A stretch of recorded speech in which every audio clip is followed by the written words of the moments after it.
Hey, church family, we are in 2nd Chronicles chapter 4. So welcome to Daily Hope.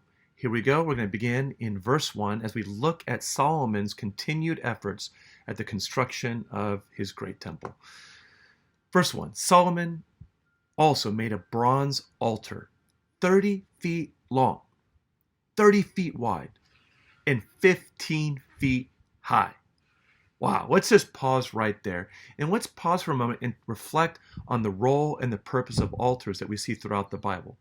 Biblical altars convey a number of meanings, but the central one is always as the place of slaughter, right? The place of blood sacrifice.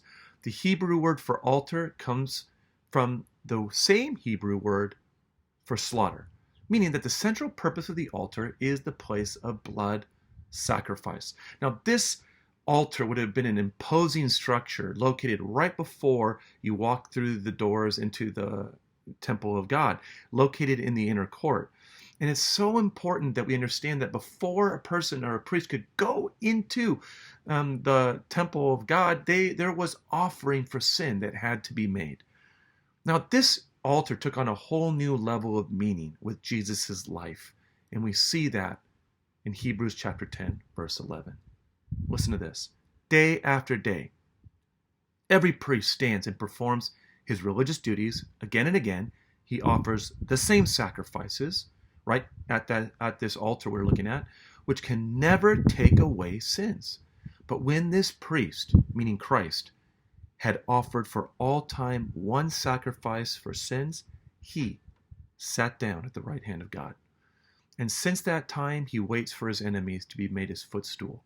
For by one sacrifice he has made perfect forever those who are being made holy.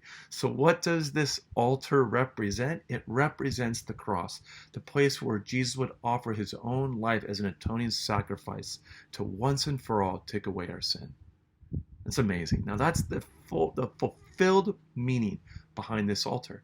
But this idea of altar and sacrifice continues to have meaning for us today as believers. Listen to how Paul reflects on this in Romans 12:1. Therefore I urge you, brothers and sisters, in view of God's mercy, to offer your bodies, as a living sacrifice, holy and pleasing to God. This is your true and proper worship. Now get this. In response, in view of God's mercy, what Jesus has done for us, we now make a sacrifice, a living sacrifice of our life. We no longer make sacrifices of our life for the purpose of our sin, but out of a response of gratitude and joy and love for what Christ has done for us. Now, I want to take this a little further. I want us to reflect on the fact that there was an original, a 1.0 version of this altar in the tabernacle that Moses built. It's recorded in Exodus 27 verse 2. It was 7.5 feet wide and 7.5 feet long. So it was a square. And it was 4.5 feet high. Now compare that to Solomon's altar. I mean, Solomon would have worshipped at this altar that Moses had built up until we get to 2nd Chronicles 4:1, where it goes from 7.5 by 7.5 to 30 by 30.